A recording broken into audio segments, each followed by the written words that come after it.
based on disease spread patterns to the lymph nodes. But once we create a new clustering methodology using spatial data, how do we explain spatial clustering to non-experts?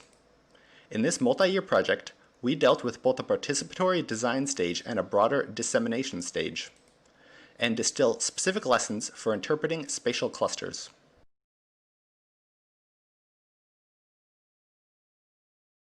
The mixture graph is a data structure for compressing, rendering, and querying segmented volumes.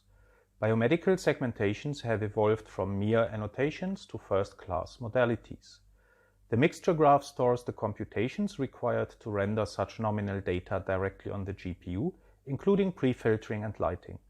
Segment distributions can be queried efficiently using regions of interest.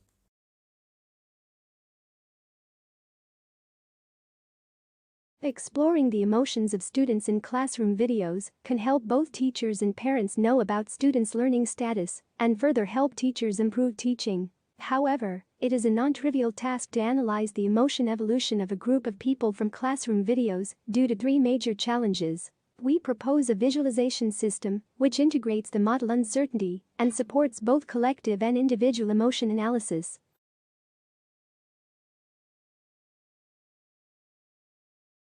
We propose data-driven space filling curves. Our new method generates linearizations that better preserve coherency than existing techniques.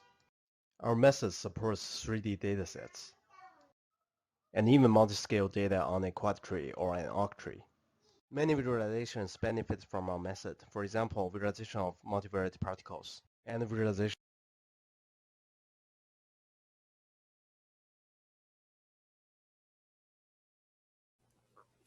Being able to perform visual analysis on sensitive data in a privacy-preserving way has become more and more important.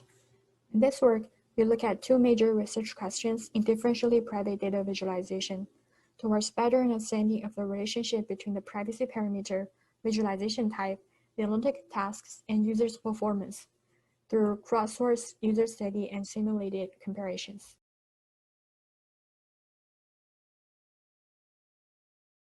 To interactively explore and visually analyze large multivariate data. For example, this cosmological simulation that is clustered into dark matter halos. We create a probabilistic data model in each cluster. We present a complete visual analysis system based on this data representation, which is especially well suited for the density-based visualizations shown here.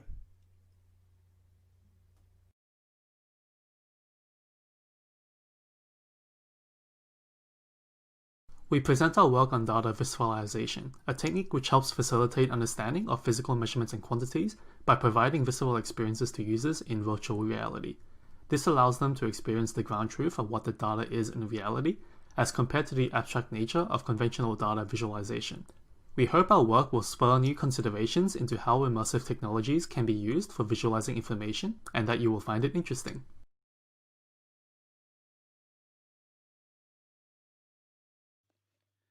There are many similarities between visual analytics and interactive optimization. The design of visual interfaces for optimization systems is an application of visual analytics. However, many optimization systems are automated. If you are thinking of building an interactive optimization system, come to our talk. We have prepared some tips for you.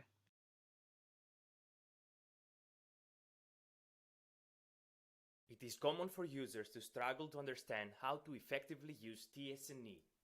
No idea how to select hyperparameters, assess the quality of the results, investigate the existence of shapes and other patterns. TVS&E covers all these tasks. We provide diverse projections to choose from, global and local quality assessment, investigations of shapes and patterns, and more.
Good morning. Welcome to our second VIS Arts Program session at IEEE VIS.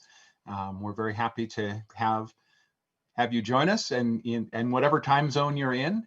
I'll welcome you from beautiful downtown Salt Lake City, Utah, where I actually am.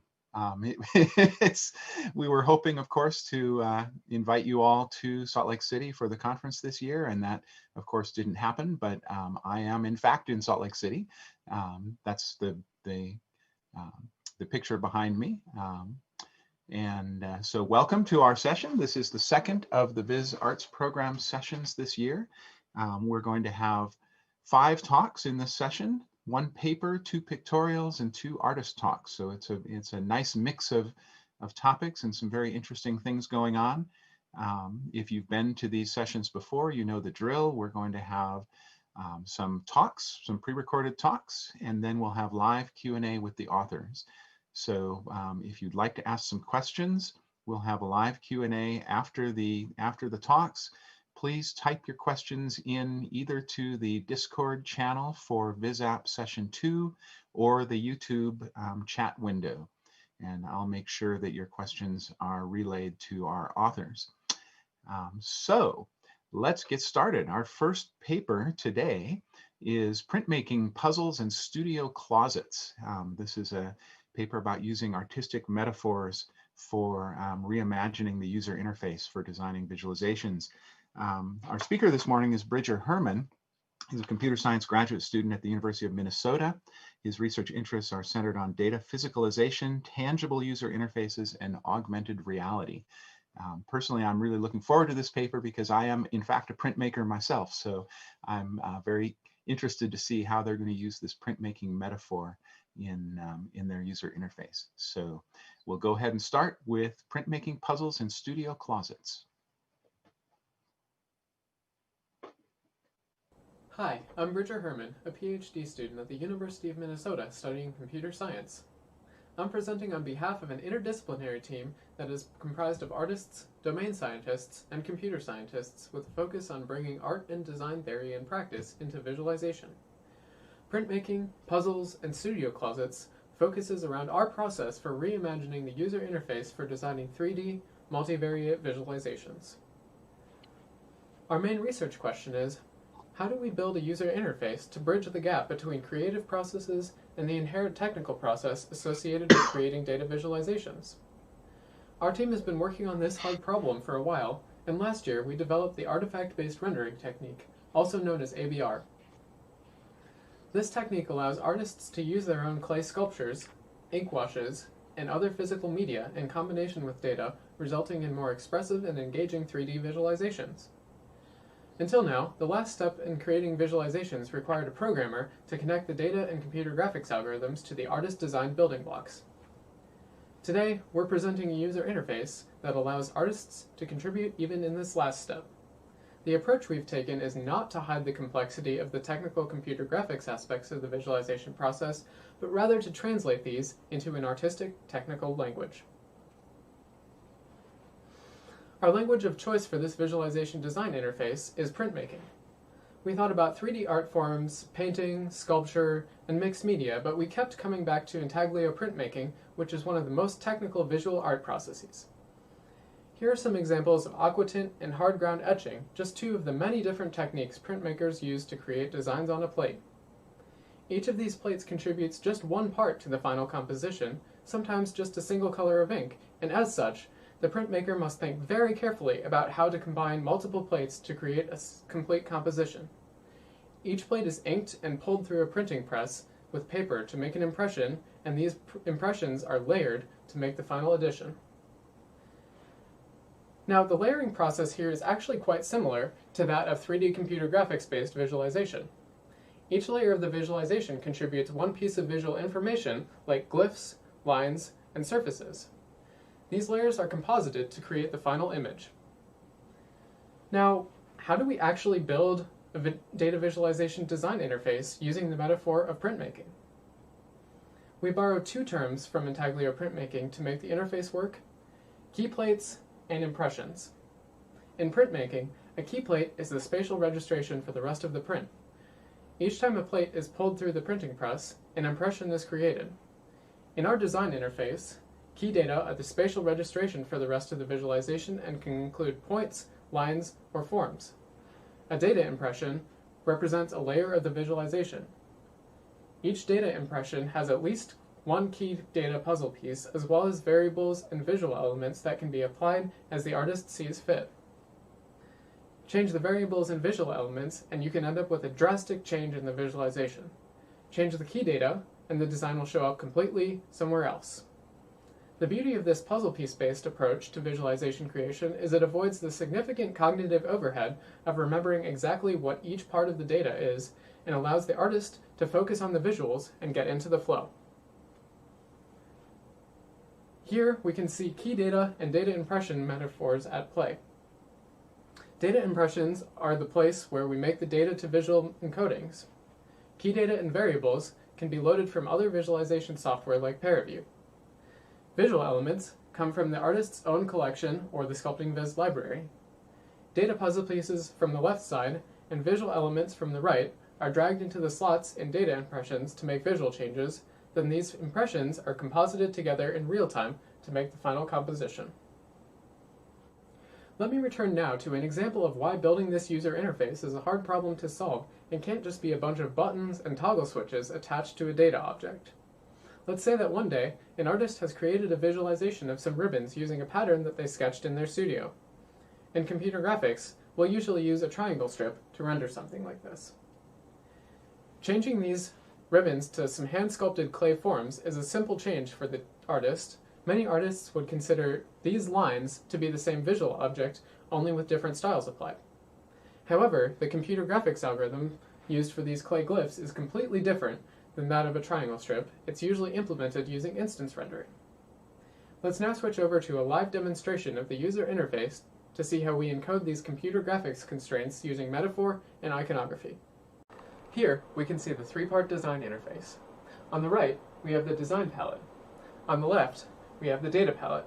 And in the center, we have the composition panel where it all comes together into a visualization. Starting in the upper right, we have the plates, which represent the algorithms built by the programmers of the artifact-based rendering engine. Below that are the visual elements that the artist has imported from the Sculpting Viz library or their personal collections. These include color maps, glyphs, lines, and patterns. On the other side, we have key data and variables. Data and visuals are placed into data impressions in the composition panel to make the visualization. Let's walk through making a simple change to this visualization. So far, we have the Gulf of Mexico ocean floor with a color map applied to elevation, and a glyph layer that shows chlorophyll and salinity. The more chlorophyll, the denser the glyphs. So now let's say we wanted to replace the salinity variable with temperature instead. All we need to do is go over to the data palette and drag the temperature scalar variable over into this data impression, and the visualization will update accordingly. We can also double-click on the color map, and it will bring up a color map editor that allows us to create custom color maps based on the data values. Let's now work with a multivariate visualization. Here we have the data impressions for a nearly complete Gulf of Mexico biogeochemistry visualization, including the ocean floor bathymetry and the terrain for context. We also have the ocean current streamlines, and we have some glyphs for chlorophyll. Let's add one more layer, glyphs for nitrates. Before we get started, let's open up a visualization viewer so we can see results of our work as we make changes. The first thing we need to do is drag over a plate list and create a data impression. Now that we've created our data impression, we can drag over some key data. So we have the NO3 nitrate concentration key data. We'll just put that right in the key data slot. So we notice how the visualization updates right away with our key data. So obviously this kind of obscures the entire visualization, so let's go ahead and make those glyphs a little bit smaller. Let's say a value of 0.3. So we made our glyphs a lot smaller. So next, let's take one of our glyphs from the library of artist-curated glyphs here and drag that over into the glyph slot on our data impression. So notice how the glyph slot is highlighting blue to tell us that this is where we can drop the glyph puzzle piece. Notice also how the icons match. So I can't drag the glyph puzzle piece into the color map slot, I can only drag it into the glyph slot. So now our glyph has updated in the visualization. Next, we're going to apply a variable. So in this case, we'll apply the temperature variable. This also highlights blue in the data impression. That doesn't do anything in the visualization yet because we haven't applied a color map variable, or we haven't applied a color map yet. So let's do that next. Maybe we'll try this blue color map, see what that looks like.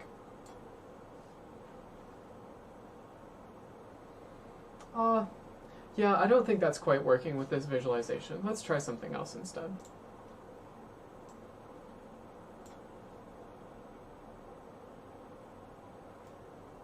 Yeah, I think that's a little better. I can clearly see some contrast here and some variation in the data right south of Cuba. I can also go in and edit this color map a little bit based on the histogram from the temperature variable.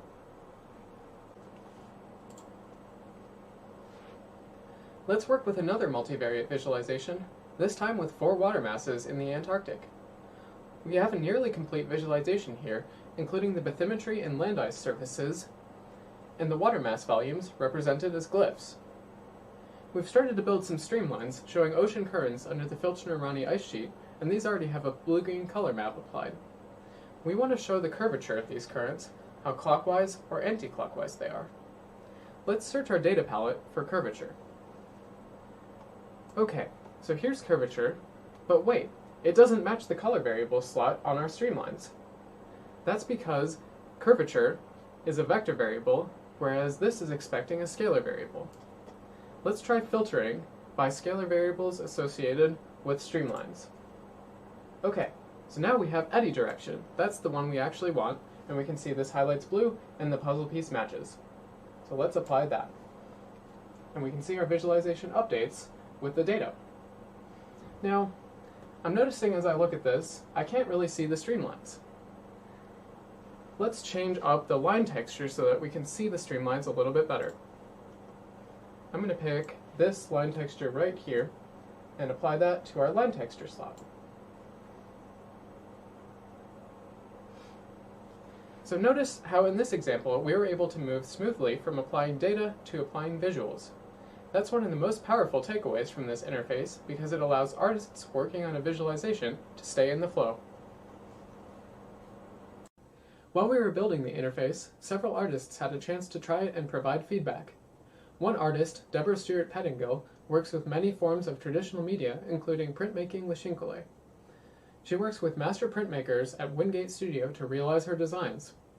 We can see the process from the studio to the pattern and line visual elements, all the way to the final visualizations, which combine her work with elements from the Sculpting Viz library and a biogeochemistry dataset from the Gulf of Mexico. During the sessions where artists tried the interface, one thing became apparent. Small changes in a single part of the visualization can have huge impacts on its clarity. Between these two visualizations, the only change is the color map that's applied to the bathymetry. Every other color map, glyph, and line are the same. In the bottom version, the bright green dominates the visualization, even though it's only a small segment of the overall color map, whereas the top one has much better contrast between the foreground glyphs and the background bathymetry. Notice in particular how the gray glyphs disappear into the sea of green at the bottom visualization, whereas they are much clearer on the top one. These types of changes illustrate why artists need a high fidelity of control when creating visualizations. Each artist that worked with the design interface also remarked about how similar the experience was to working in their studio, with the ability to rapidly experiment with many visual combinations. In this talk, we've shown a new way to present data visualization design process that leverages artistic metaphor and language while still retaining the entire power of the underlying computer graphics techniques. As we saw in the examples, the interface emphasizes rapid exploration of design alternatives. By building the interface on top of the artifact-based rendering engine, the result also allows artists to bring color, line, texture, and form from their existing art practices to the world of data-intensive science. Thanks for your attention. Thanks also to the NSF and the E3SM project for funding and data. I'd also like to thank the rest of the Sculpting Viz collective for their valuable interdisciplinary collaboration on this project, and the artists who have taken their time to provide feedback on the design interface.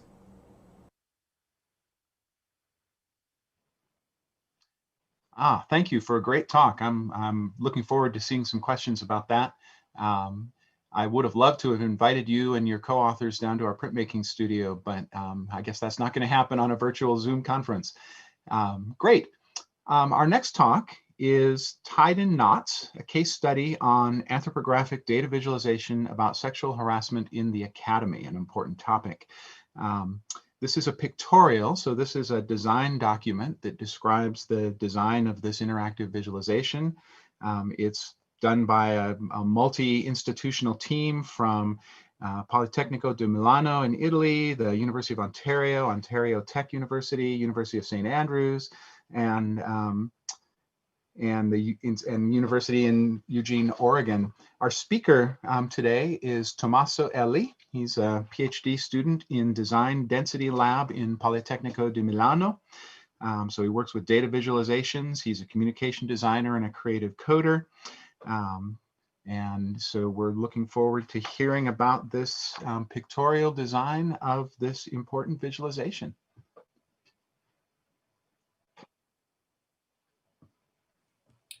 Hello everyone, my name is Tommaso Elli and I'm a PhD student in design from Politecnico di Milano. In this presentation I'm going to present you the Academia is Tied in Knots, which is a visualization project that I've done during my internship at Ontario Tech in collaboration with Adam Bradley, Christopher Collins, Uta Hinrichs, Zachary Hills and Karen Kelsky. During this presentation, I'm going to guide you through the steps of our research, and in particular we will see the data, our research questions, our explorations of the data, the design iterations, and the learned lessons. So, sexual harassment, unfortunately, it's a problem that is diffused in many different fields, and there is also inside of the academy. We know this because there are some articles, or many articles, for example online, talking about the issue, and also because it's something that is mentioned inside of university regulations and policies. But also we know this because of the stories of the people who experienced this inside of their experience in academia. Karen Kelsky, who is an anthropologist and an academic advisor and a coach or counselor, know this very well because of their job. And in 2017, she decided to collect as much stories as possible through an online survey. The survey eventually was shared on social networks and went viral, and so she was able to collect quite a lot of answers, more than 2,000. Inside of the survey, she was asking participants to describe their incidents, and she was asking other open-ended questions such as who was the harasser, who is the victim, which kind of institutional response were there, and if there were any consequences in terms of harasser career, victim career, or mental health and life choices of the victim. The data, the qualitative data that she had out of this survey is very intimate and sometimes it's very heartbreaking. As visualization researchers and members of the community, we were concerned about the fact that this issue is underreported and underrepresented. And so we were interested into a couple of questions. So first of all, the first question is, we as visualization researchers, what can we do? And how can we use visualization to give visibility to this sort of issue? And eventually, how can we extend lessons that we learn, in this case, to other social issues? And secondarily, if we do this visualization, which kind of awareness should we manifest, and how should we treat the data? Which choices should we make?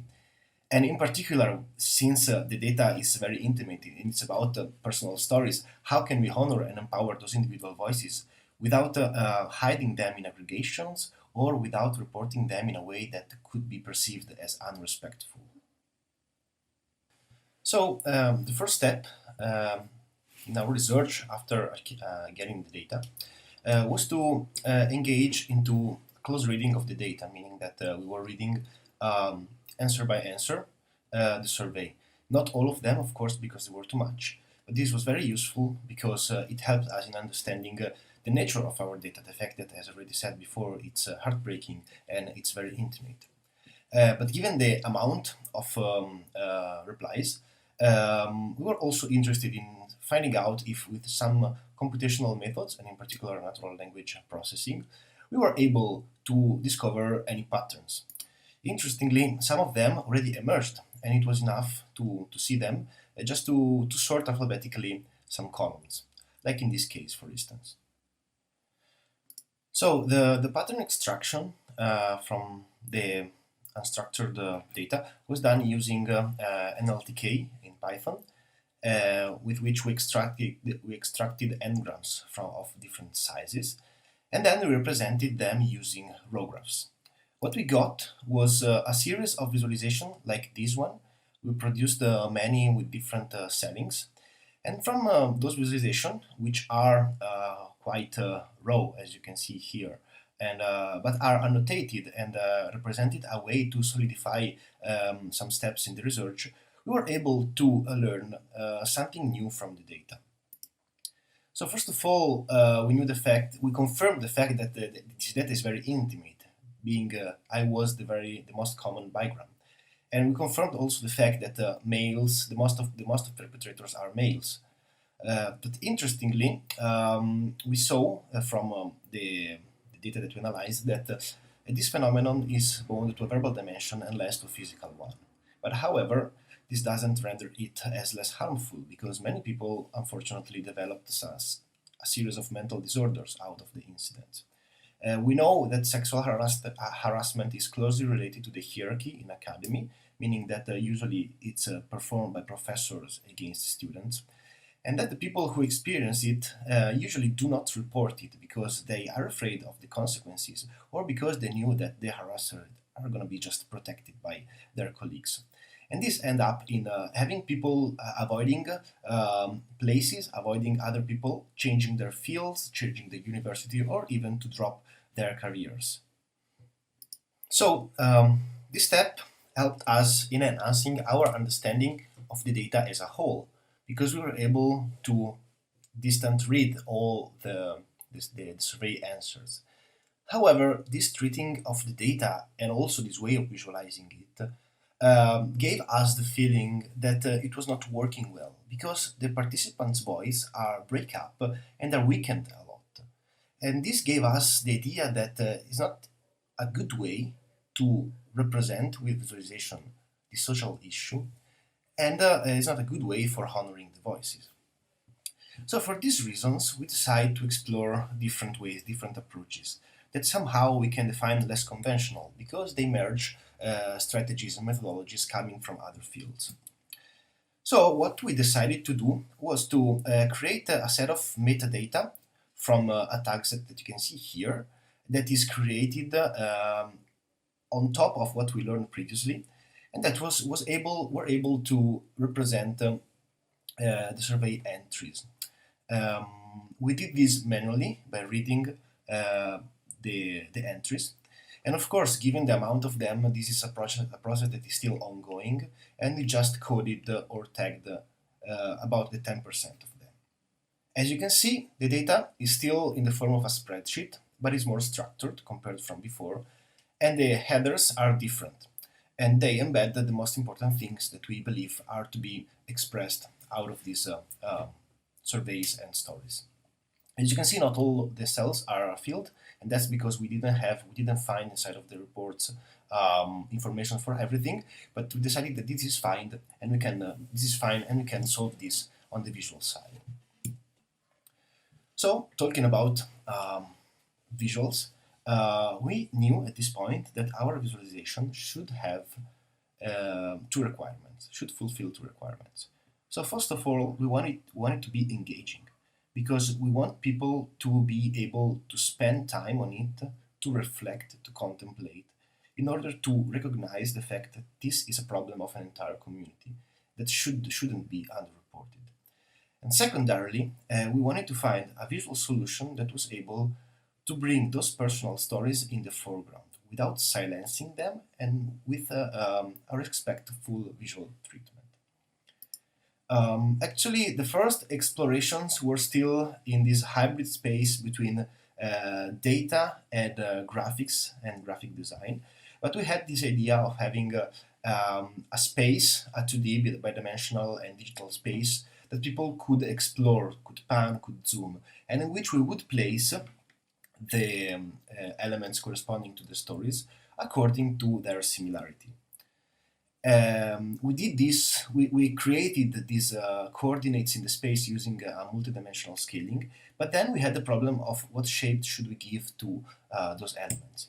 And we started exploring around the idea of having elements made of text like spirals, and we went on with this process, giving other chances to other shapes. The problem with the things that you see here is that most of them are arbitrary, and they do not have a meaning behind of them.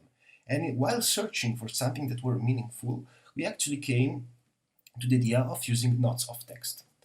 And knots of text proved to be quite a good solution to us for a couple of reasons. So let's start from the most pragmatical. We can use parameters to draw them, and those parameters are the data values behind every survey. So as you can see, we used this hexagonal grid to create points in the space, and then we made a mathematical curve to pass through the points corresponding to the data values of each entry. And incidents with different data descriptions have different shapes. But secondarily, and probably even more important, is a metaphorical value of the knots. There is a quite used colloquialism that is to have a knot in the stomach, that is used to represent a discomfort, a feeling, a bad feeling. And that feeling actually is the one that we had while manual tagging the data, while reading all the descriptions. So we felt that the knot is able to create a connection between the feeling behind of the data and the visual representation of them.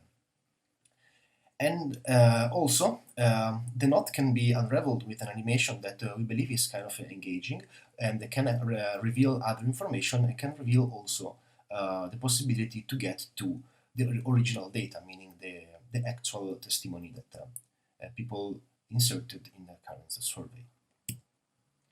So on top of that idea, we created this interface in which we have a filter for showing or hiding certain reports depending on the data values.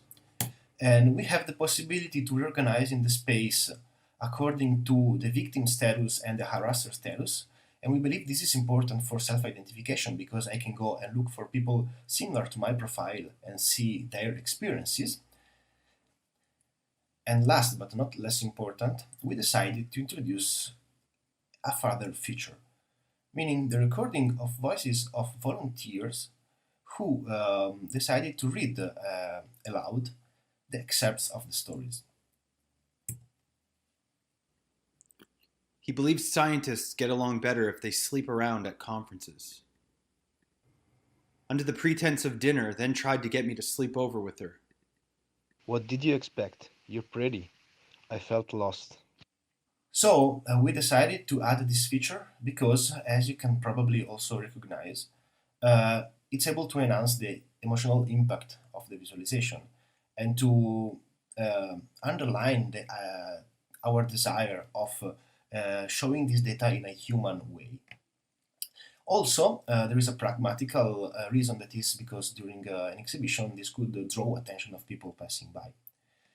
And the third one actually is the feeling that while we had that while recording these voices, we can also show and manifest our support for the people who decided to participate and expose themselves by answering this survey. I think that what we can learn from this project is related to the use of visualization for the communication of certain social themes, such as the one of sexual harassment. Visualization can be a good medium for creating this communication. But we have to focus not only on his analytical essence, but also, and more specifically, on his communicative essence or power. When I usually think about visualization, I usually think about a tool that is capable of efficiently represent a large quantity of data. But however, in this project, there are other aspects that are involved and are connected with our, strongly connected within our human nature, such as the fact that we wanted to acknowledge the intimate nature of the data, we wanted to be respectful for the survey participants, or also the fact that we struggled a lot to searching for a suitable way to structure the data and to visualize the data. By doing certain action, I think we accept the fact that visualization is a tool for communication. And we can use it, and we have to use it to convey a certain message, and not only as a machine that we can use to show evidence.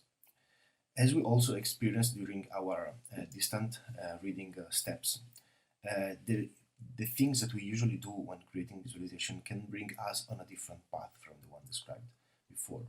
However, as visualization researchers and designers, we can go and look for methodologies coming from other fields, such as, for instance, anthropology or communication design, to find a good way to nurture those human aspects that we can find in the data and that we want to communicate.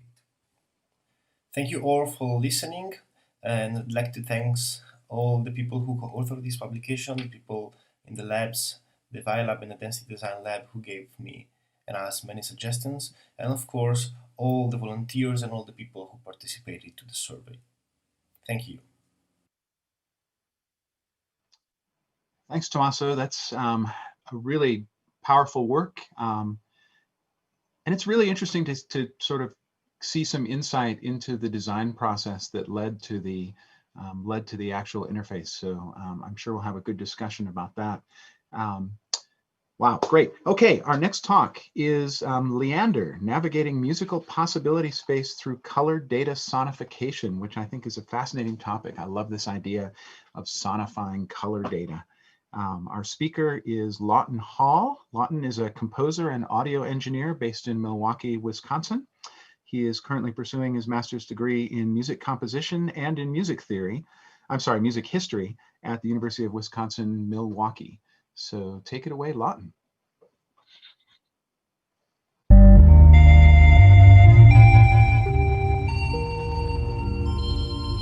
Leander is an experimental short film that uses color data to generate its musical soundtrack. Even in the grayest, dreariest spring months, the colors of Lake Michigan change almost daily, reflecting the most minute changes in the sky, tides, temperature, and other atmospheric conditions. To document this behavior, I took time-lapse videos of the lake from the same point on a cliff near my house in Milwaukee, Wisconsin, over a series of days this past March. After assembling the footage, I used processing to extract the color data from the video into a table of time-stamped values. This table acts like a musical score that is read into the audio programming environment supercollider in sync with the video to generate the music.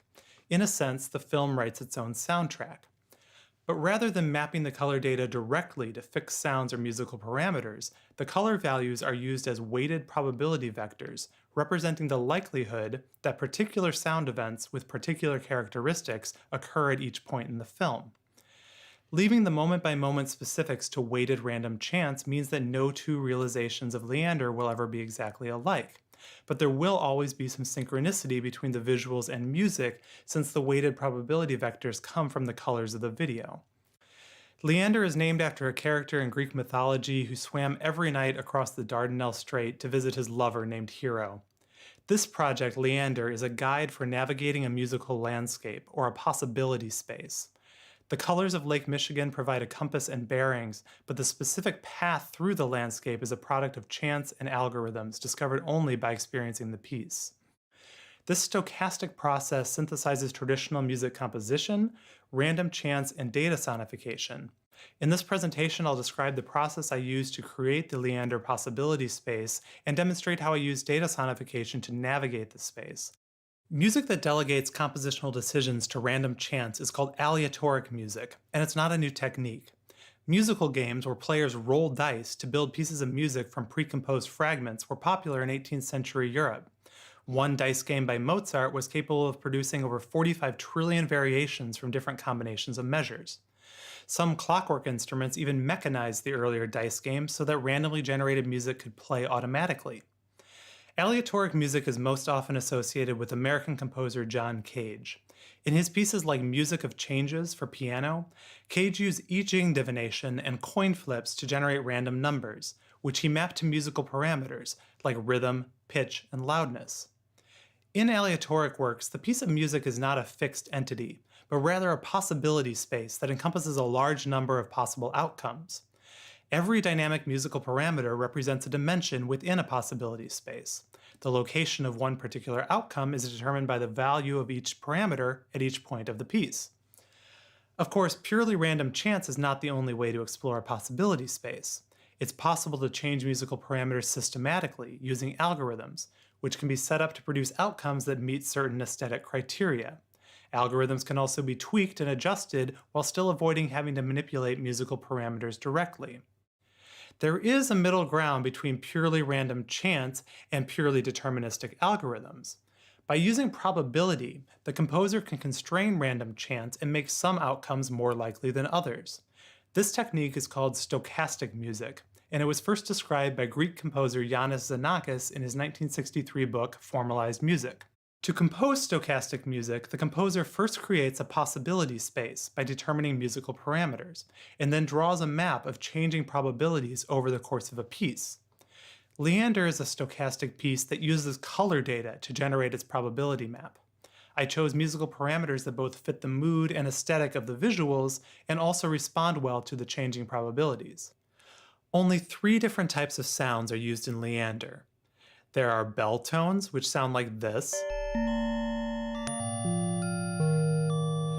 sustained vocal-like pads that sound like this, and a collage of field recordings that I made near Lake Michigan, which sounds like this. Only 6 different parameters affect the behavior of these 3 different parts. The timbre or sound quality of the bells and pads is controlled independently of one another. The rhythms of these 2 voices are also independent parameters. The possible pitches played by the bells and pads are shared, representing a 5th parameter. And finally, the field recordings are made dynamic by changing the mix or relative level of the different recordings within the sound collage. One frame of digital video is simply a grid of pixels, and each pixel contains only a single color. Digital color is most often represented using one of 2 different models, RGB or HSB. In the RGB color model, the red, green, and blue components of a color are indicated explicitly. In the HSB color model, the hue, brightness, and saturation, or color vibrancy, represent 3 coordinates in a virtual color space. After I assembled and edited the time-lapse video, I used processing to extract the current RGB and HSB values of every pixel in a frame 4 times per second. Each of the 6 values for each pixel is sorted into bins containing a range of possible values. For example, brightness bin 1 contains all of the pixels with brightness values between 0 and 6.25%. Brightness bin 2 contains all the pixels with brightness between 6.25 and 12.5%, etc. I used 8 bins each for red, green, and blue values and 16 each for hue, saturation, and brightness, since small changes in HSB tend to have a greater impact on color perception than RGB. Once all pixels in a frame have been sorted, it's possible to determine the percentage of overall pixels in each bin for each of the 6 color properties, which can be visualized on pie charts. These constantly changing percentages constitute the 6 probability vectors that are mapped onto the 6 musical parameters. A greater number of pixels in a particular bin corresponds to a greater likelihood that a corresponding parameter value will occur. Before any musical parameters can be applied to sound events, it's necessary to determine their rhythm, or when in time they occur. The rhythm of the bell tones is governed by the 16 percentages of the brightness vector. To generate rhythms that can be controlled stochastically, the bell tones consist of 16 pitch streams that simply go up and down a 5-note scale in regular durations over several octaves. Stream number 16 correlates with the brightest pixels and moves the fastest, like this. Stream number 15 moves slower at half the speed of 16. Stream 14 is 3 times slower than 16, and so on. The percentages of each bin in the brightness vector control the likelihood that a note in its corresponding stream will occur, or if it will be a rest. So, for example, if brightness bin 15 is currently at 50%, half the notes in stream 15 will be rests, like this. All 16 streams are occurring simultaneously and synchronized to the same underlying rhythmic grid and tempo. As the sun sets over the course of Leander, lower brightness pixels become more prevalent, which means that the notes occur more frequently in slower pitch streams than faster ones. The rhythms of the sustained pads work the same way as the bell tones but move much slower. There are also only 8 simultaneous pitch streams in the pad's voice, which is governed by the 8 bins of the green probability vector.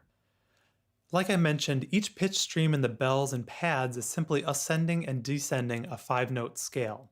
However, the actual pitches that comprise that scale are governed by the hue probability vector.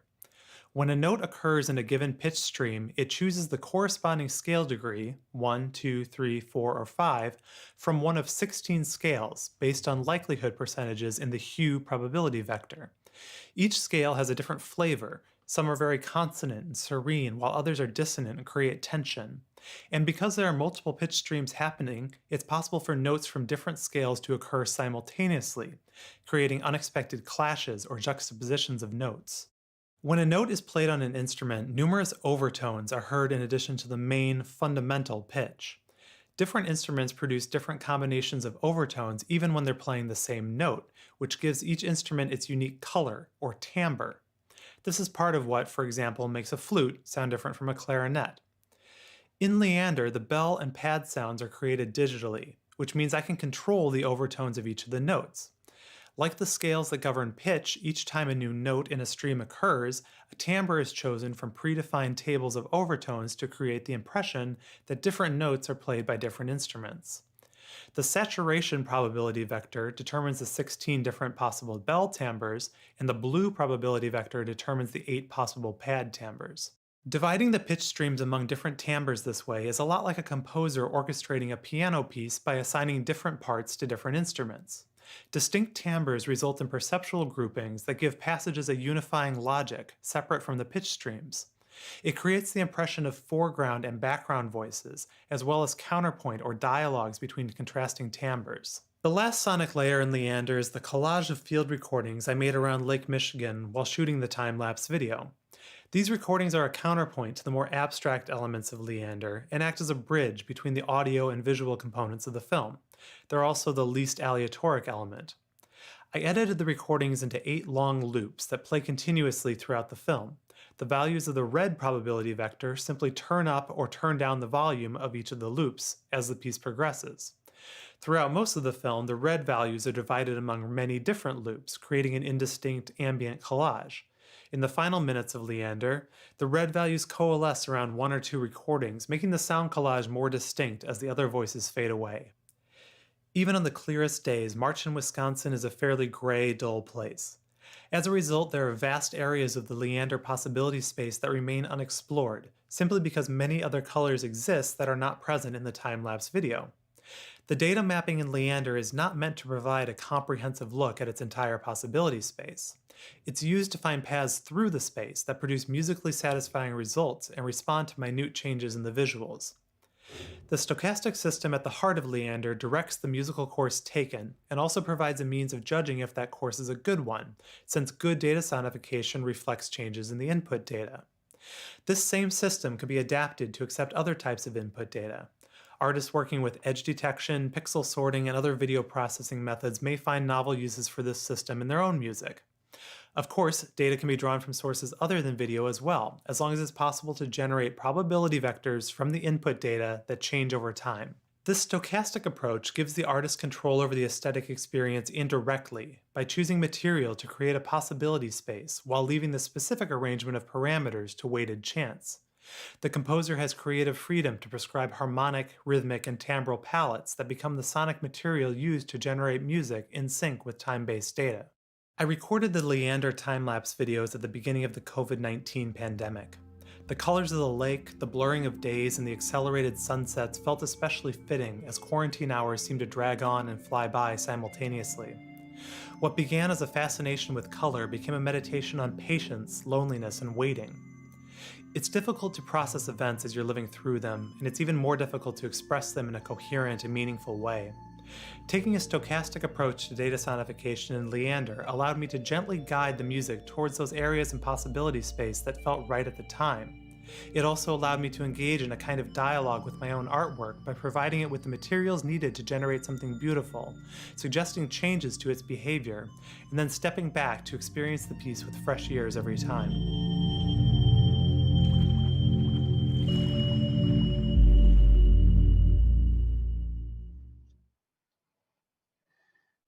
Oh boy, I'm going to go watch that video as soon as we're off, as soon as we're out of this session. That just sounds fantastic.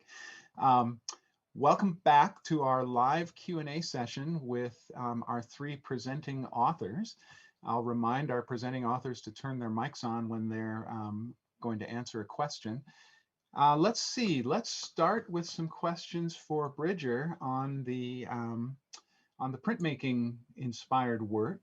We have a question in the chat about web technologies. It seems like you may have been using web technologies in this. Which ones and why? Yeah. So when we developed this, we investigated a bunch of different web technologies. And since this just started out as a prototype, and it still kind of is a prototype, but we basically just built it with vanilla JavaScript, HTML, and CSS, and then just a little bit of jQuery here and there. So we didn't use any fancy frameworks like React or anything. But in the future, we intend to sort of make this system a little bit more robust and not sort of have everything built from the ground up, if that makes sense. Well, speaking of future of the system, what are the next steps? Is the printmaking metaphor one that you're going to stick with? Are you going to look at other artistic modalities? What's next? Yeah, so I think so we'll definitely look to our to other artistic metaphors for the future, but right now we're definitely going to continue moving along this trend of printmaking, because I think it works really well with these multivariate visualizations, like just applying layers on layers in a way that's similar to how printmaking works. Yeah, I think, there's also a comment on the chat about the relationship between these printmaking layer metaphors and the layers in something like Adobe Illustrator, which is a tool that a lot of graphic designers are comfortable with. And I've often thought myself that, explaining the multiple layers of a print as the layers in Illustrator is a way of sort of, latching on to that idea of these overlapping layers of color. A number of people in the chat are asking if they can use it. Is this something that you can give them access to use in their classes and let their students play with? Yeah, so as I mentioned, this is in a pretty prototype state right now. However, we do intend to release an open source version in the next year or so that's a bit more stable. I think right now, I'll have to talk with my team, but I think we could deploy some executables that you could try out. I think that's something that we can do. Great. Can't guarantee stability though. How was the experience of working between computer science and visualization and the fine arts? How was did you have to learn to communicate with across the disciplines in the fine arts discipline and the more technology driven disciplines?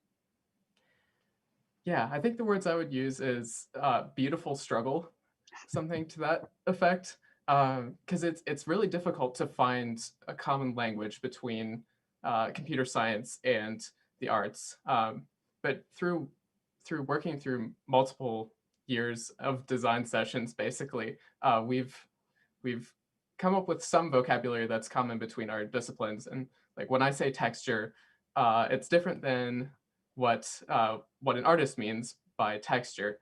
but we've worked on a commonality, and like all of this language that we've come up with shows through in this interface that we've built.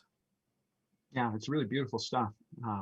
And I agree. I think this notion of finding a common language and finding, maybe even being willing to communicate and find a common language across the arts and technology is so important. So thank you for that work. If any of my co-chairs have a question, jump right in. Otherwise, I think we'll move on and have a couple of questions for Tommaso and the tied in knots to make sure everybody gets some time. And then we can come back for general questions to everybody at the end. Tommaso, really powerful stuff. I have to admit, I didn't get the metaphor of the knots and the knot N-O-T until I saw the presentation. A number of people in the chat have commented on the power of the simplicity and the colors of the visual interface. How important was that color choice, and how did you make that color choice for the interface? Yeah, so first of all, it's nice to meet you all, and thank you for having me here. About actually the color choice, I have to say that that came at the end of the process, and I actually wanted to spend more time on that particular work. I have to say that the time was almost up, and so we had this idea of trying to treat this visualization as if was a sort of archive. And so we tried to pick colors that in our background, in our understanding of archives could have worked. So the yellow as like the yellow paper that you could find in archives cards, and also the looking of the reports once you have opened them are some sort of cards. So that is the rationale behind our choices. Great. We have a comment really that I think can spark some conversation about how to represent these experiences in a sensitive way, because these are very sensitive topics, but it's so important that they're expressed in not only a sensitive way, but in a way that people can sort of understand. So the comment is that you might also turn to the humanities, where a big question right now is how to represent violence without reproducing that violence in literature and art. Do you have some thoughts about that? Yeah. So our process and like our way to get to the metaphor of knots actually was very hard and very steep. It was kind of long because I felt all the time trapped in this idea of how to represent the people without using icons or like images of people, because I always felt that by doing that, I don't know, I didn't like it. Like that design, I think it wouldn't have been powerful enough because it was too iconic, and I'm not a good illustrator, and there are already other projects that are doing that, so I wanted also to explore something different.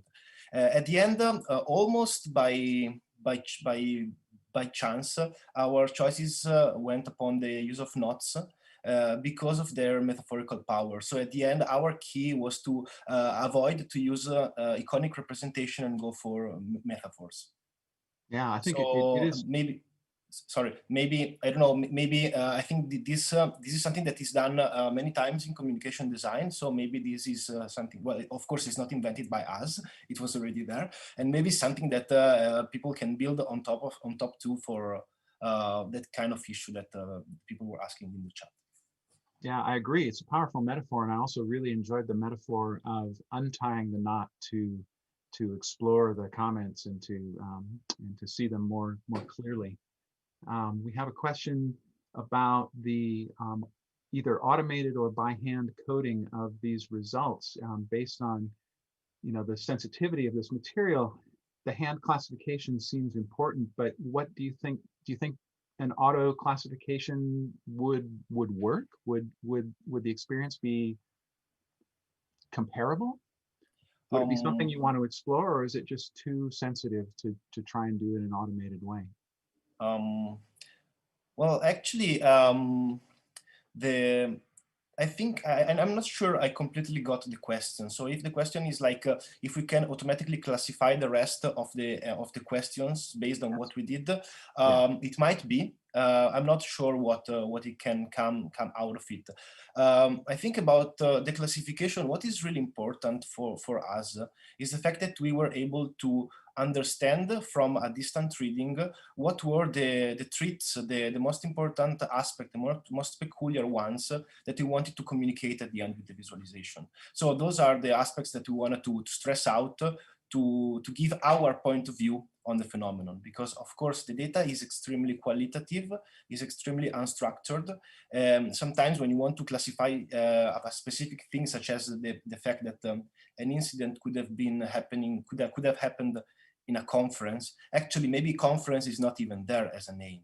So you have to guess it from the context of the description. So that might work, but and it might be something that we want to explore. But what is important is that we have the control over the final communication of the visualization itself.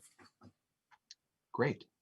I'm going to move on to a couple questions for Lawton, just to make sure we get some time for everybody, and then we can come back if other people have questions.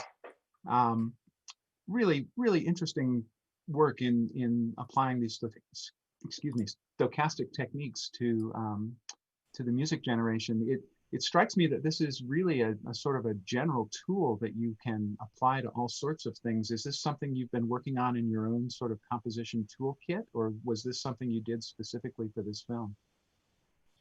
This film was the first opportunity I had to like build something large scale that I could use for a whole project, but it's definitely something that I've been thinking about a lot and want to add to the toolkit. I mean, I did this earlier this year, this past spring was when I made this piece, and definitely looking for more opportunities to apply it, because what I think for me as the composer and the artist, it's what I find most interesting about it is just the process of working with it and how I interact with the system and gently guide it towards the areas that I want it to be in. And the workflow of creating a piece, I feel like I'm able to draw upon my experience as a composer, like a pen and paper composer, but then also relinquish a certain degree of control. It's very interactive and working with the system. It's like, I feel like there's a dialogue that happens between me and the system working with it. And this is the first like complete project I've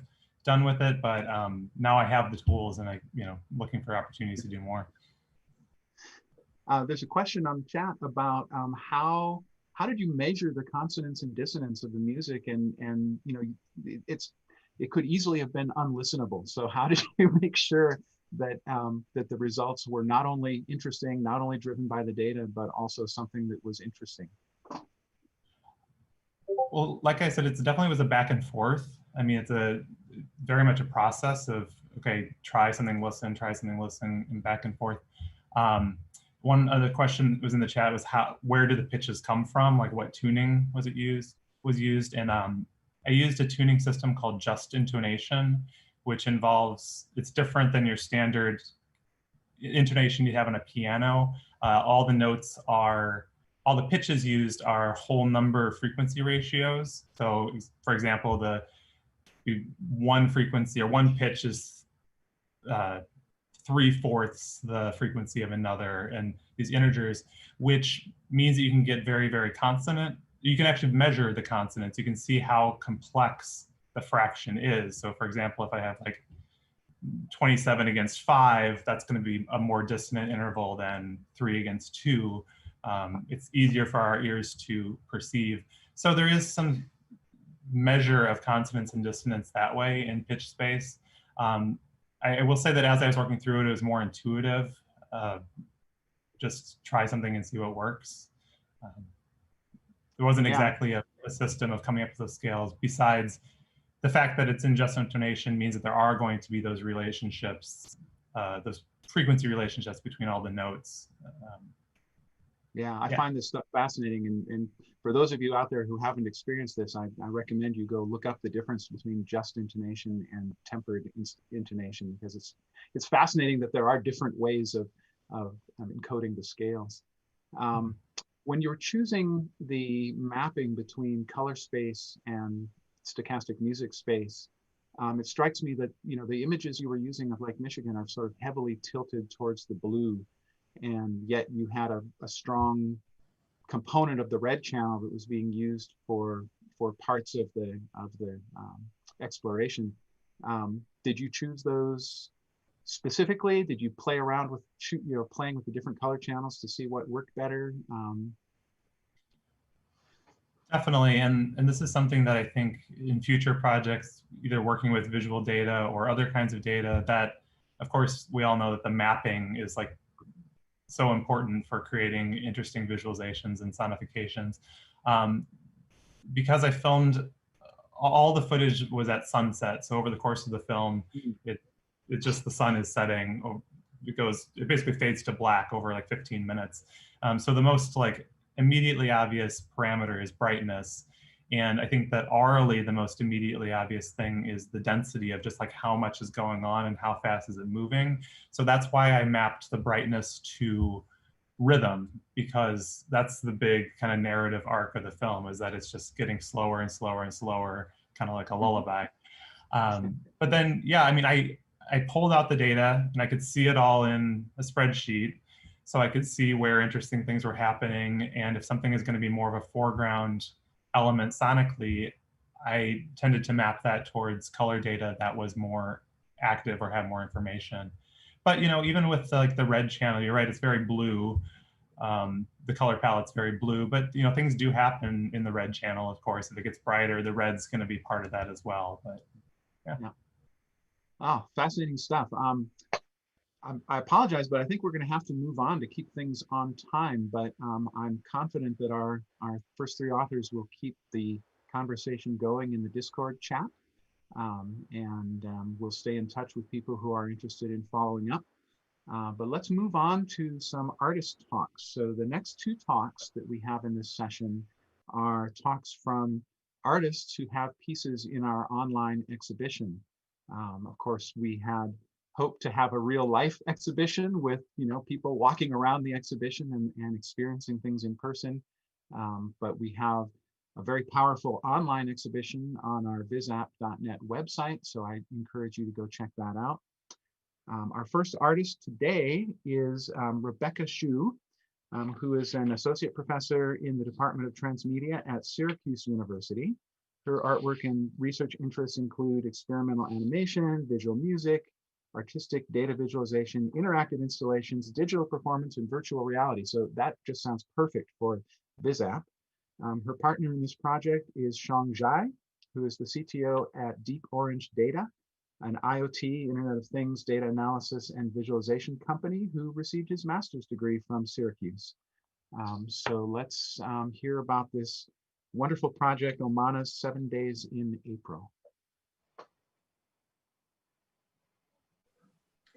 Hello, I'm Rebecca Xu. Very glad to be here to present project Omana's 7 Days in April, which I collaborated with Mr. Shang Zhai. The migration of birds has always been a fascinating subject to humans. No other group of terrestrial animals is as mobile as birds are. Their ability to fly enables them to move around in large home ranges and to undertake their extended migratory journeys. This project is our attempt to represent one of those fascinating journeys with data-driven visuals and poems. Our bird, Omana, is a female juvenile Hughlin gull. She flew from South Arabian Peninsula to North Asia this past April, covering a very impressive 2,890 miles in just 7 days. With the debut satellite tracker she wears, we were able to collect information of her journey, such as location, temperature, humidity, air pressure, light intensity, energy level, and etc. We then translate the data into modern haiku-style poems and a series of stylized map images. Haiku requires a total of 17 syllables count in 3 lines. We decided to associate these 3 lines with the 3 principles of ancient philosophy, heaven, earth, and human being, to express the view of how human life and society could be integrated with the order of the natural world. For instance, to generate the first line of haiku, a seasonal phrase, we translate information of weather and season into descriptive words such as sunlight, warm, spring. Then form the line following the linguistic rule of haiku. The second line is linked to location, landscape, and light intensity. And the third is air pressure, speed, and Omana's energy level, which is closely related to the level of the first two. The poem composition is programmed using Python and TextBlob, which is developed based on the natural language processing library. We use the same use pronouncing library to count the syllables and the Markov chain to select suitable words to build the poem. Final curation of haiku was done after consulting the Pulitzer-winning poet Bruce Smith. The style of map images were inspired by traditional East Asian landscape painting, which in measurable distance were conveyed through the use of blurred outline. Mountain contours disappeared into the mist and the impressionistic treatment of natural phenomena. To us, the vast distance that Omana traveled and her likely view of the landscape show a natural connection with this visual style. The images are rendered from the bird's perspective. Specifically, for each point along the migration path, a visible radius is determined according to the altitude information, and only the area within are transferred to the final output. The base color of each image is chosen from the color palette of the satellite map. We use processing to create strokes in a pointillism style, hoping to achieve a painterly and poetic feeling similar to the East Asian landscape painting. Such painting were often accompanied by poems. Following the same tradition, we combine the poems and the map images together, and here are some of the results. The purpose of this project is to explore creative ways representing bird migration data to help public better comprehend the information and possibly rethink our relationship with nature. Thank you.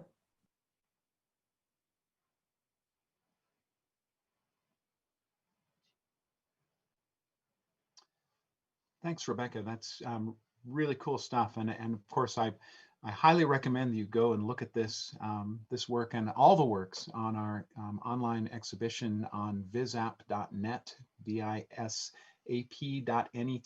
I'll put that in the Discord chat as well. But you really need to play around with a lot of these works on the online exhibition to really get the full experience. Our next invited artist talk is by Hannah Lee. Hannah works primarily in the mediums of video, new media, installation art, and experimental film. She's interested in exploring socio-political and biopolitical issues related to marginalized people. She's currently an assistant professor in the Film and Media Arts Department here at the University of Utah in Salt Lake City. So take it away, Hannah. Hello, my name is Hannah Lee. I'm a part of the media artist group Ice Cream Studio. In this video, I'm going to talk about our recent project, The Gaze, the Machine Without Eyes.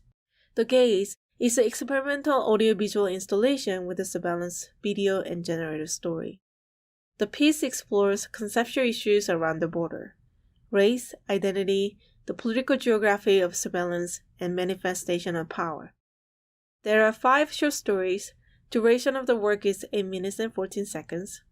The piece is composed of 3 intertwined elements: surveillance camera footage on the left screen, the story generated by artificial intelligence using Neural Storyteller and GPT-3 on the middle screen, and headshot on the right screen.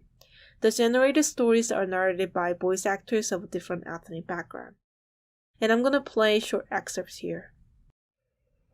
I had a feeling that was never going to be a waste of time. But she kept her eyes closed, letting the pain fade away as soon as I saw him enter the house.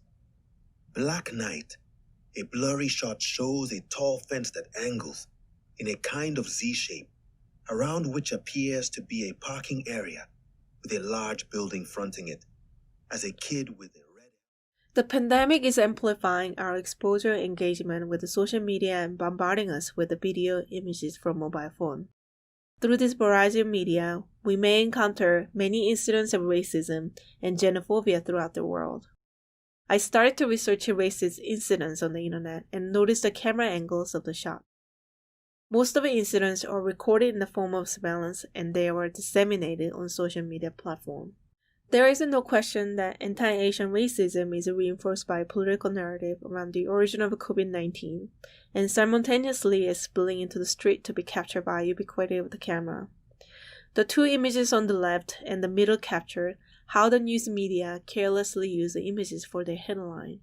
They use random Asian people on the street to juxtapose with their headlines about the first corona cases in New York City. And you have a very famous photograph of President Trump's speech writer. He crossed out the word COVID and changed it to Chinese virus. His action no doubt contributes to anti-China narrative being pushed in the media. It precipitated a curiosity about how racism is depicted in visual culture, how surveillance culture produces and propagates and collects the data, and how the power of gaze is exercised during this pandemic period. I was genuinely curious how machines sees and interpret these images containing racial, political, and social images. I started collecting live surveillance videos from different countries, and I also collected footage from social media and the news. This set of images presents some of the surveillance footage I collected. Examining the collection of images, I see many peaceful, accidental, ironic, and nostalgic images. Neurostoryteller is a recurrent neural network which generates short stories about images. It came out around 2015. The training data for the text generation is a romantic novel, so the generated stories are inflected with a romance. The creator trained a visual semantic and embedding between Microsoft Cocoa captions and images. I like the conceptual idea of creating romance stories out of surveillance and social media footage. GPT-3 stands for Generative Pre-Training Transformer 3. It is a state-of-the-art deep learning artificial intelligence which produces text like remarkably similar to human. The video demonstrates how I create a short story from Neural Storyteller. The video is playing at 6 times faster than normal speed. Through this project, we weren't trying to demonstrate how AI can write a short story like human, but we used this method to explore how a machine would see and interpret the image and how inherent and bias of the training data generates a story. The process is interactive. Our team tried a various combination of images and selected the most interesting and compelling output. This project ended up having 5 short stories, but we generated many different stories over a few months and selected the top 5.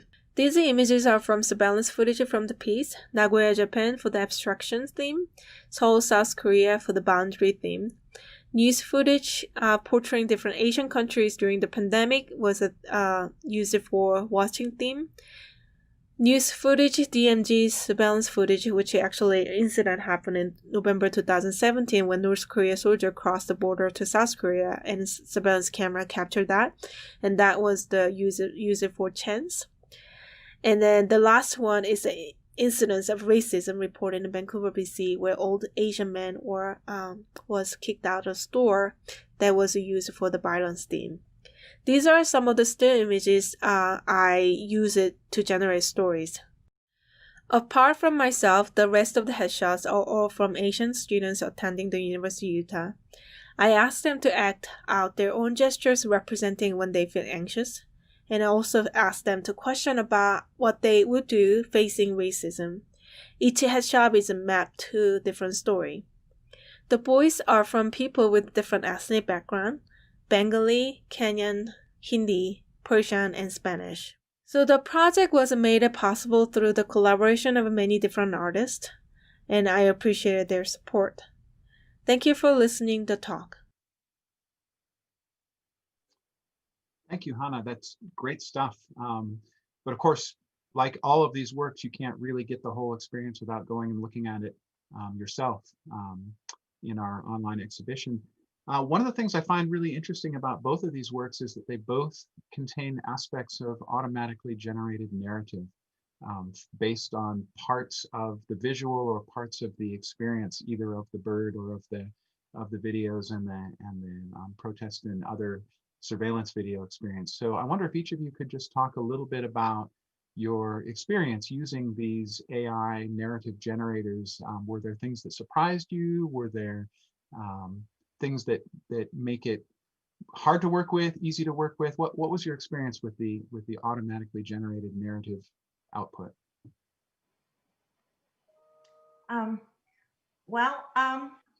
For our project, I think there's a lot of delightment, I would say. The original idea for this project was, well, how if the birds could communicate to human along their migration journey, what would they say? So, and that's the original starting point of this project. And from that point on, then we researched a lot of things about in terms of the condition of the what happened along the journey, and then we translate those into poems. And what happened after we read those poems, there's a lot of well, excitement, actually, something we didn't expect to happen because we learned about the condition the birds is in, and we learned about the environment, and also we learned about the bird's energy level. And when those are translated into a poem, it made it very easy to connect with the journey. It's much easier than if you just look at the map the data. So that's what we find interesting and exciting about this project. Yeah, very interesting. Hannah, how about you? What about? Yes. It's a very, I have a very similar motivation as Rebecca. I was really curious to see that how the machine sees and how that can be, how the imagery were used to generate a story. So I would just want to simply see that how the racism images can be shown and then can be seen through the machine, and how the text was generated by it. So I was more interested in how that kind of aspects of it than try to make a really good story out of this technology or AI.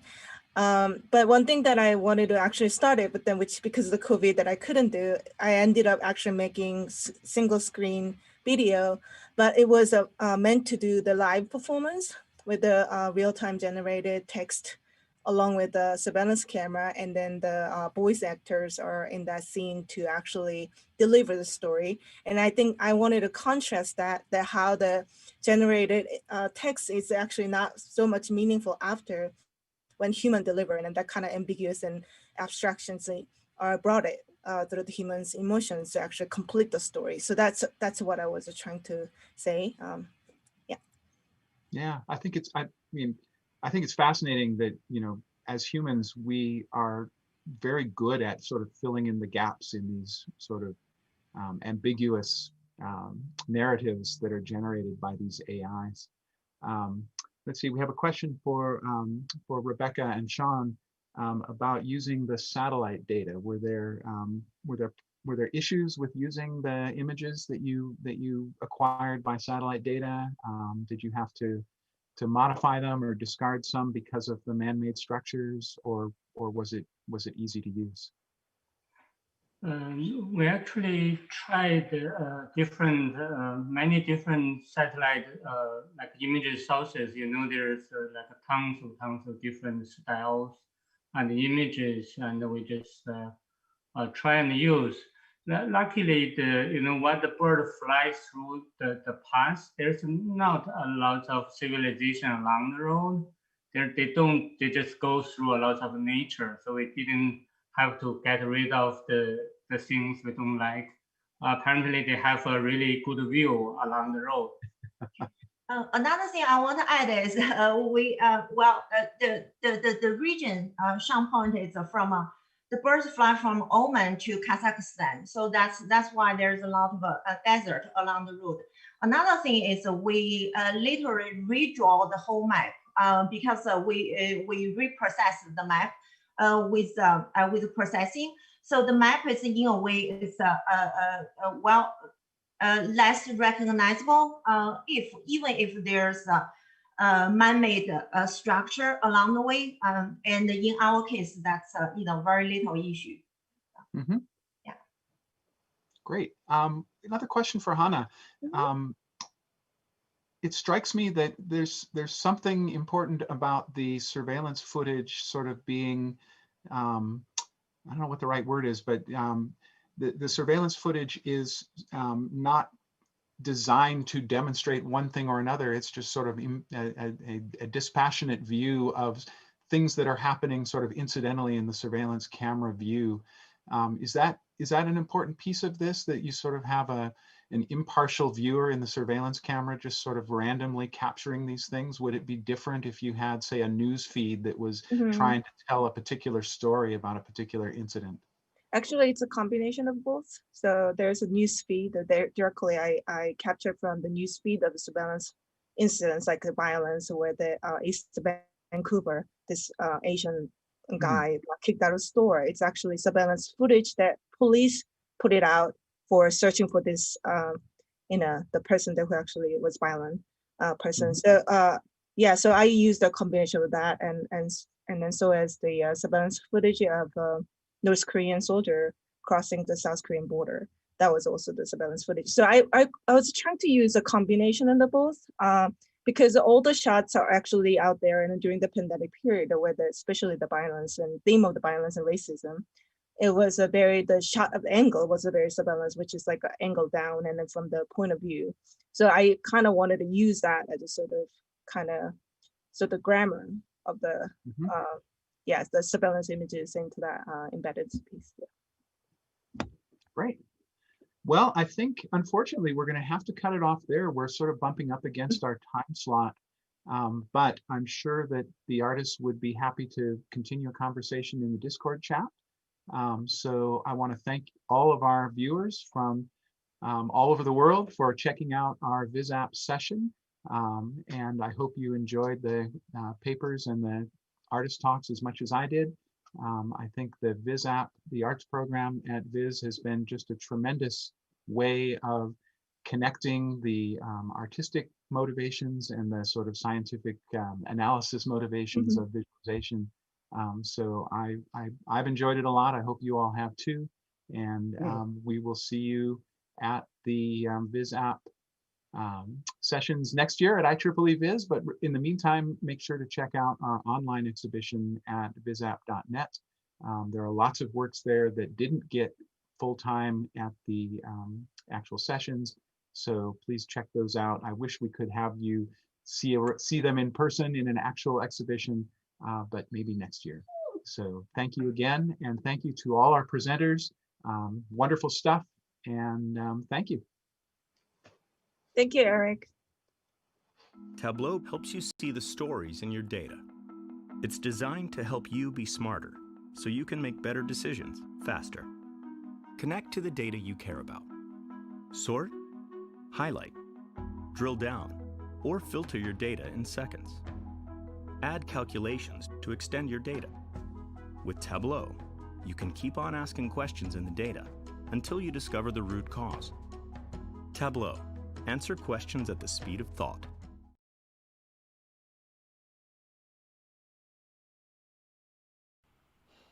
Visualizing the performance progression of machine learning techniques is often achieved by plotting the accuracy in a line chart. For specific tasks such as multi-class classification, they hide important factors such as inner-class confusion and instance-level details. We propose Instance Flow, a tool for interactive visualization of the evolution of classifier confusion on the instance level.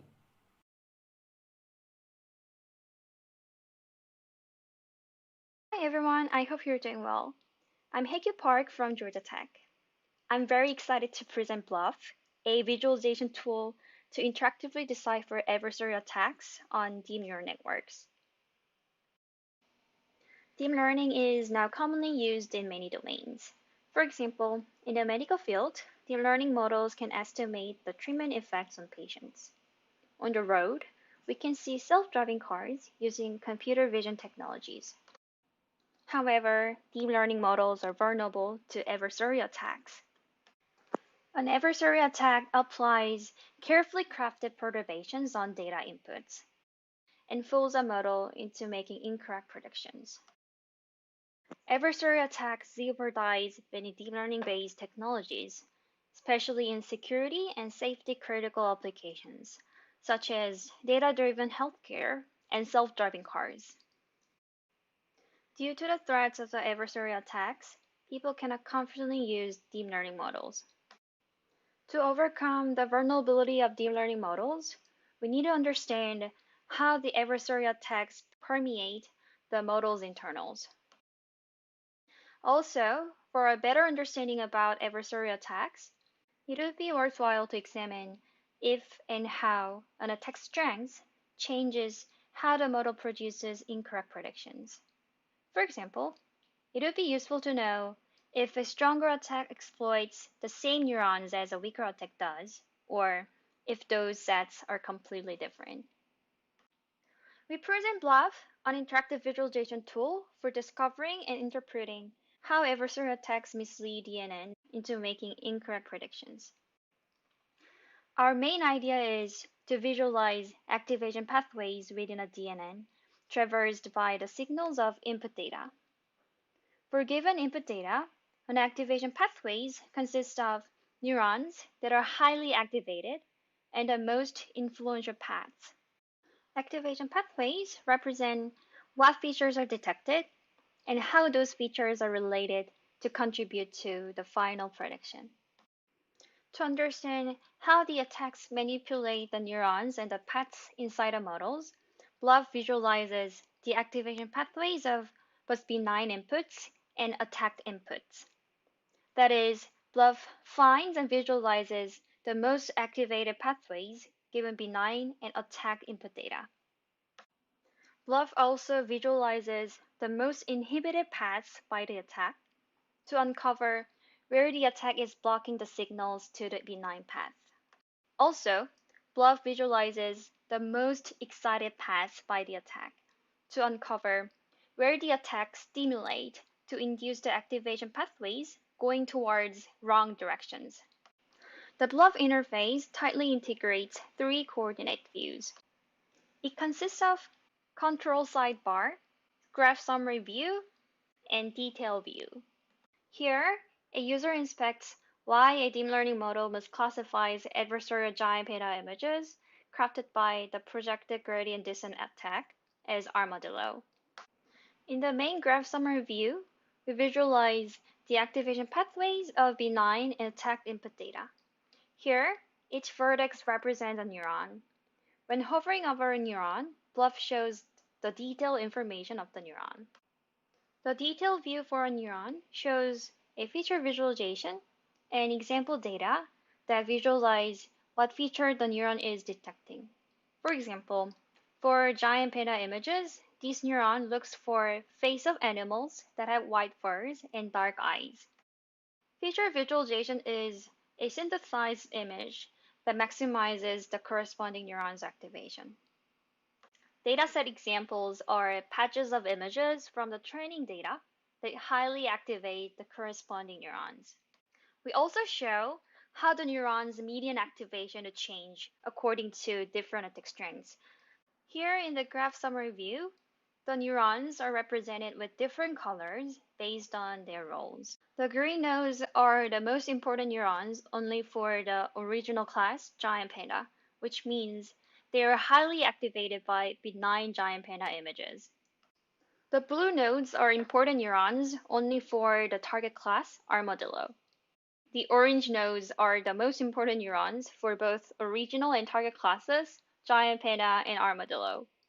The red nodes are the neurons that are highly activated by only successfully attacked images. These neurons are exploited by the attack to induce the incorrect prediction. By exploring the activation pathways, PGD successfully perturbed pixels to induce the Brunvand features, an appearance more likely shared by an armadillo than a panda. Both armadillo and Brunvand have small, roundish, and brown bodies. The Brunvand neuron then contributes to the armadillo misclassification by activating more features such as scales, bumps, and mesh. By using the options in the control sidebar, users can interactively filter the neurons and connections to visualize. For example, they can select to visualize R graph, or only highlighted neurons, or only pinned neurons. By using the Highlight Pathways options, users can select which activation pathways to visualize, such as most activated or most inhibited, excited, or most changed by the attack. By using the comparison mode, users can compare how attacks of different strengths have different activation pathways. In summary, we developed Bluff, an interactive system to understand how adversarial perturbations flow of the learning model. Bluff visualizes most activated, inhibited, excited activation pathways after the attacks, and provides flexible comparison of attack escalation. Thank you all for listening. I'm happy to take any questions.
Many techniques can be used to render and visually explore large 3D line sets with transparency. However, all these techniques differ in several aspects such as runtime performance, memory consumption, and image quality. In this work, we provide an extensive comparison study to discuss the advantages and drawbacks of transparency rendering techniques for large line datasets.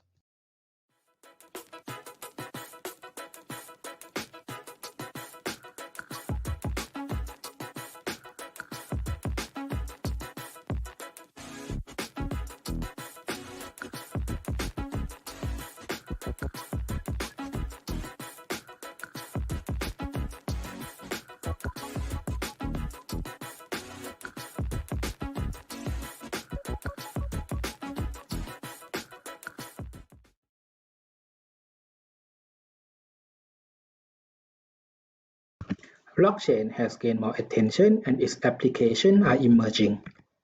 We collect 76 blockchain visualization tools and systematically classify them into 5 aspects: target blockchain, blockchain data, target audience, task domain, and visualization type. In the end, we look at open challenge in blockchain visualization.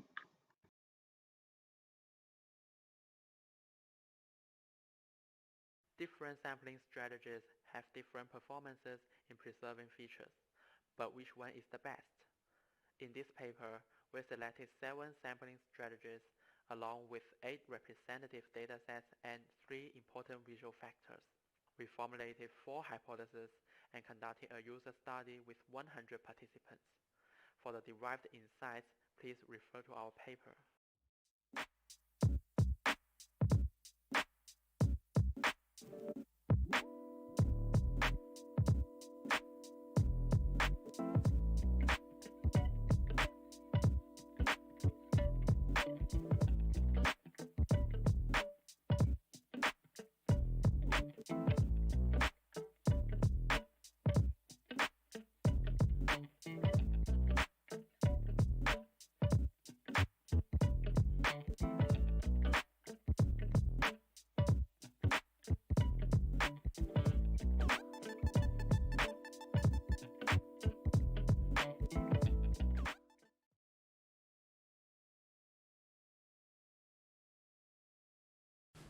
We present a high-quality tube rendering method for 3D line datasets.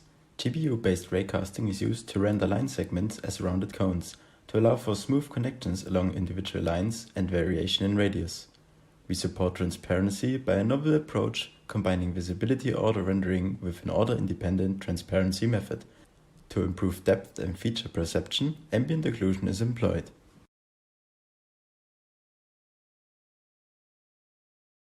We propose a multi-perspective simultaneous embedding (MPSC) algorithm for visualizing high-dimensional data based on multiple pairwise distances between the data points. MPSC computes positions for the points in 3D and provides different views into the data by means of 2D projections that preserve each of the given distance matrices. MPSC works on abstract data as well as graphs.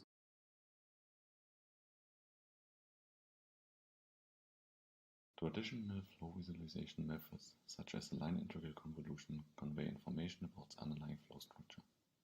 However, the influence of regions in the flow on each other is not visualized. In my talk, I will present a new dense flow visualization technique, creating a multi-level hierarchy that provides insight into the region's connectivity using a probabilistic model. For more specific details, come to my talk.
traditional clustering tools do not include users in the analysis loop.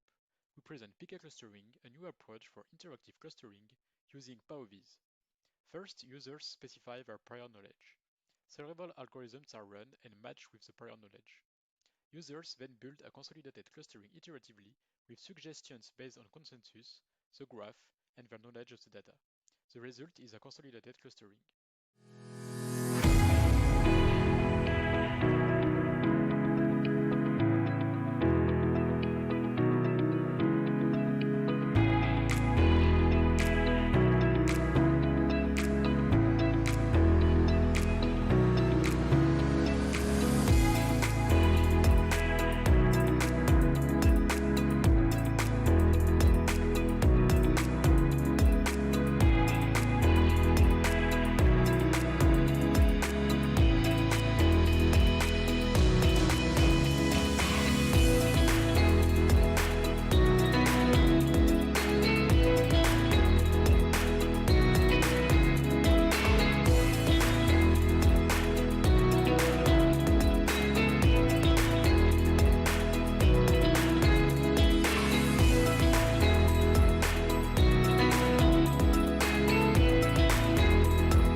What do you believe is the correlation between labor union participation and corporate profits of different companies?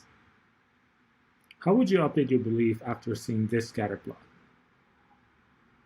In this study, we use a new elicitation technique to understand how people update their beliefs about correlations after seeing different visualizations with and without uncertainty depictions.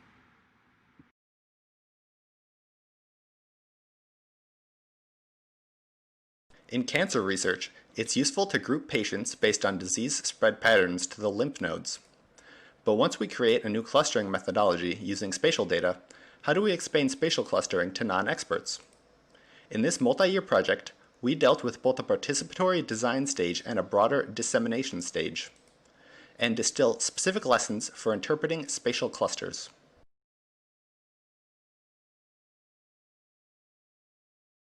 The mixture graph is a data structure for compressing, rendering, and querying segmented volumes. Biomedical segmentations have evolved from mere annotations to first-class modalities. The mixture graph stores the computations required to render such nominal data directly on the GPU, including pre-filtering and lighting. Segment distributions can be queried efficiently using regions of interest.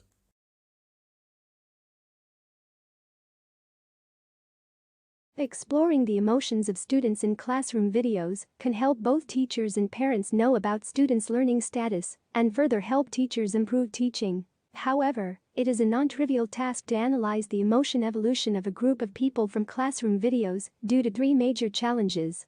We propose a visualization system which integrates the model uncertainty and supports both collective and individual emotion analysis.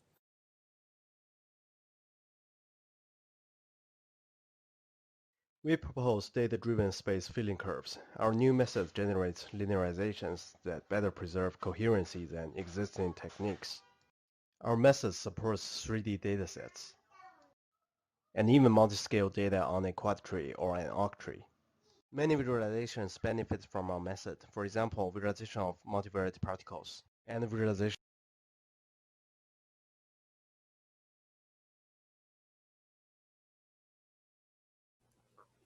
Being able to perform visual analysis on sensitive data in a privacy-preserving way has become more and more important. In this work, we look at two major research questions in differentially private data visualization towards better understanding of the relationship between the privacy parameter, visualization type, the analytic tasks, and users' performance through cross-source, user study, and simulated comparisons.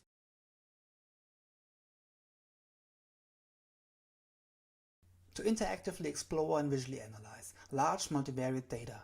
For example, this cosmological simulation that is clustered into dark matter halos. We create a probabilistic data model in each cluster. we present a complete visual analysis system based on this data representation, which is especially well suited for the density-based visualizations shown here.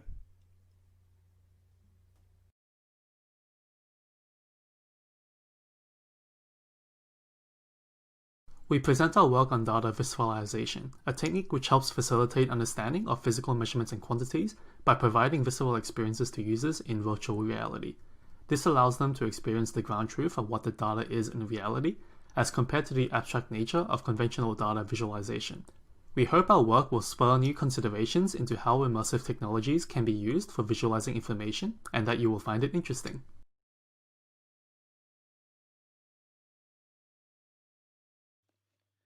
There are many similarities between visual analytics and interactive optimization. The design of visual interfaces for optimization systems is an application of visual analytics. However, many optimization systems are automated. If you are thinking of building an interactive optimization system, come to our talk. We have prepared some tips for you.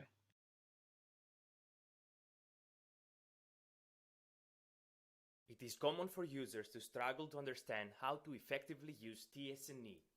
No idea how to select hyperparameters, assess the quality of the results, investigate the existence of shapes and other patterns. TVS&E covers all these tasks. We provide diverse projections to choose from, global and local quality assessment, investigations of shapes and patterns, and more.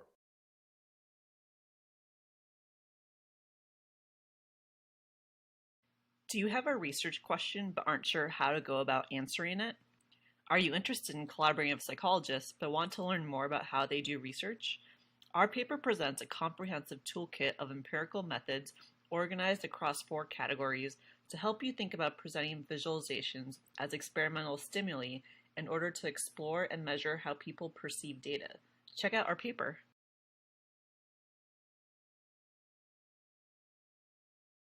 Visualizations are about visual patterns, but there's more, much more. We show the connections between more than 100 arguments on why visualization works. And don't forget to check out our website.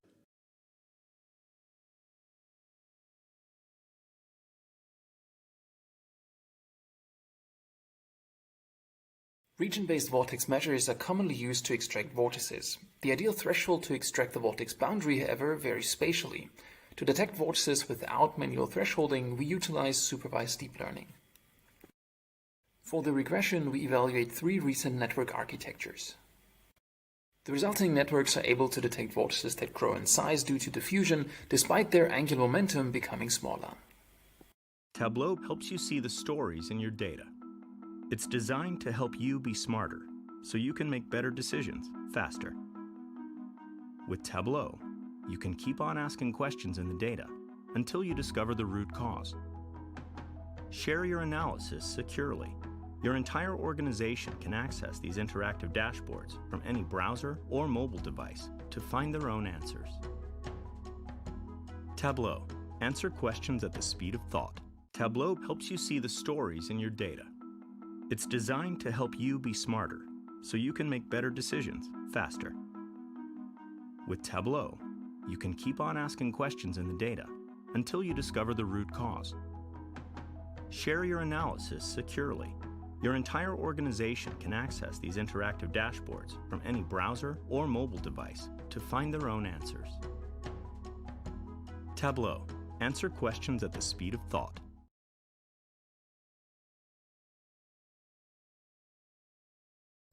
We present an efficient approach for volume and isosurface ray tracing of structured AMR data on GPU-equipped workstations, using a combination of 2 different data structures. Together, these data structures allow a ray tracing-based renderer to quickly determine which segments along the ray need to be integrated and at what frequency, while also providing quick access to all data values required for a smooth sample reconstruction kernel.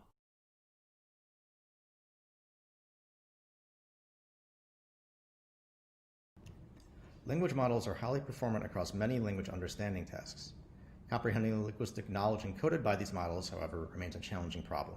We introduced an approach for visually analyzing contextualized embeddings produced by language models. Our design shows how much context is captured by embeddings, the ability of embeddings to capture meaningful text spans, and linguistic relationships represented by the embeddings.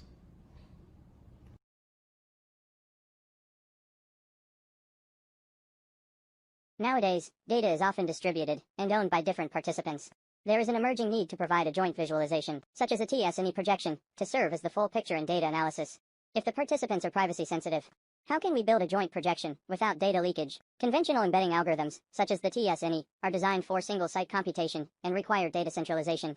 Privacy leakage may happen in 3 stages in the visualization pipeline.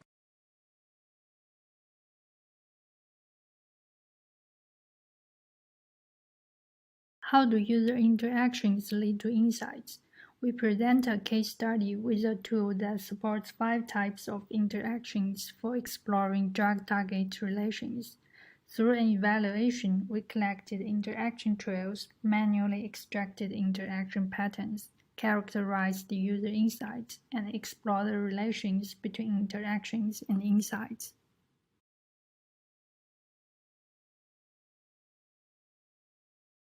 Hey everyone, I'm Junhan Zhao, a PhD candidate at Purdue University computer graphics major, and a research internship at Bosch Research North America. Here, we are presenting our recent research, ProtoViewer, using factorized prototypes to visually interpret and diagnose deep neural network. This work is co-authored by research scientists at Bosch, Zhen Dai, Dr. Panpan Xu, and Dr. Liu Ren.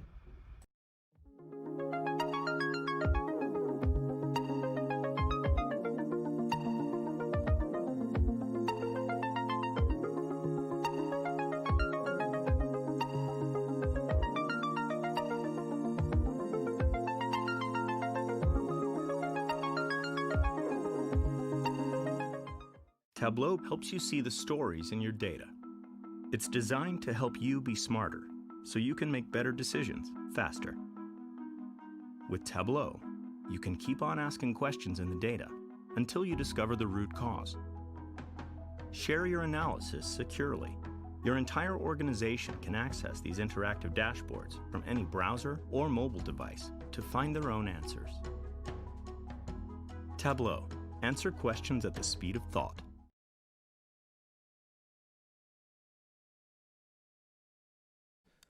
VIS has been successfully helping not only experts but also people who want to learn about AI. At VAS 2018, we presented GANLab, an interactive tool for learning about a deep learning model called GAN. But how does VIS help these learners? We conducted 2 evaluation studies, including log analysis of our demo used by over 100,000 people. We will be sharing our findings with you.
Tableau helps you see the stories in your data.